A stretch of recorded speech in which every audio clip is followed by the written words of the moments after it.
So how's it going, everybody? My name is Kyle Matthew with PI Services. Who are we? What do we do? No, we are not private investigators. We are engineers. My business is Process Improvement Services, and we are a local engineering company that helps businesses find ways to save time and money. Essentially, we look at how things run day to day, find what's slowing you down, and give you straightforward, practical ways to fix it. And when I say the way things are running day to day or day-to-day operations, it's a bit of an abstract term, so I wanted to give a few concrete examples, give you guys a really good sense of exactly what it is we look at within a business. First off, customer intake and checkout flow. Think of a clothing store where customers are constantly backed up at the register, but sales just aren't matching. We'll take a deep dive into that, see exactly why that might be happening. Inventory management. Think of a grocery store. Inventory levels are too high, food's gonna sit on the shelves for too long, it'll spoil, be thrown away. Inventory's too low, you're gonna have some unhappy customers because you're constantly going to be sold out of their favorite products. Route planning and optimization. Consider a plumbing company that's performing jobs based on the order in which they're called in, as opposed to mapping the optimal route in order to save time, manpower, and fuel. Order fulfillment. Are there any coffee shops out there that occasionally struggle to keep up with high order volume? Absolutely. That could be for any number of reasons. One of those reasons might be suboptimal layout of the production area where the cups of coffee are made. We'll take a deep dive into that. Materials waste reduction. Think of an arts and crafts store that may have a poor flow of communication between departments. The incorrect order is put on the docket, wrong item is made, has to inevitably be scrapped. And then lastly, standard operating procedure development and rollout. This one applies to every business on the face of the earth, and it can be technical or non-technical.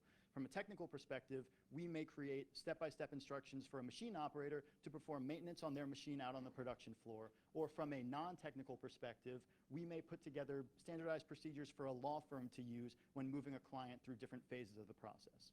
And when I say there are about a million other things that we may look at within a business, I truly mean it. These are just a few of the examples that I think resonate with most people. So our final product, our final analysis comes in the form of something that I call an optimization report. So this report includes our findings, essentially what we think should be running more efficiently within a business, our solutions to these problems, and the projected annual savings that we propose for a business as a result of our solutions being implemented. Very detailed report, usually anywhere from 15 to 30 plus pages. How did we get here? So a little bit of background on myself. I received a degree in industrial and systems engineering from the University of Florida, go Gators. I am Lean Six Sigma Black Belt certified, which is the highest level of certification within my field, essentially meaning I am as well equipped as I can be to do what I do. And we've been in business for over 2 years, pretty quickly approaching 3.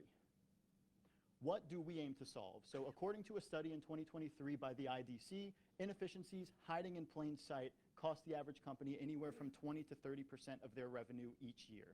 Now, businesses should never try to be 100% efficient.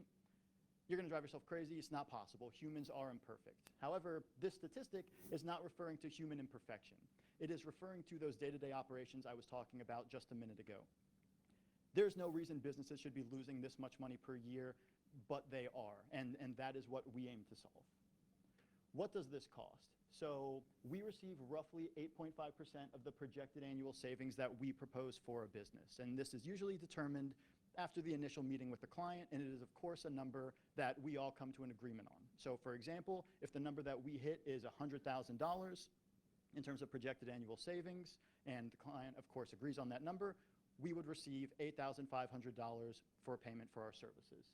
However, there is no commitment, no financial commitment from the client until the effectiveness is proven. And what I mean by that, let's say we're operating under a 3-month contract with the client. That first month, we are going to put together the skeleton of the optimization report, essentially just our plan of attack for the business.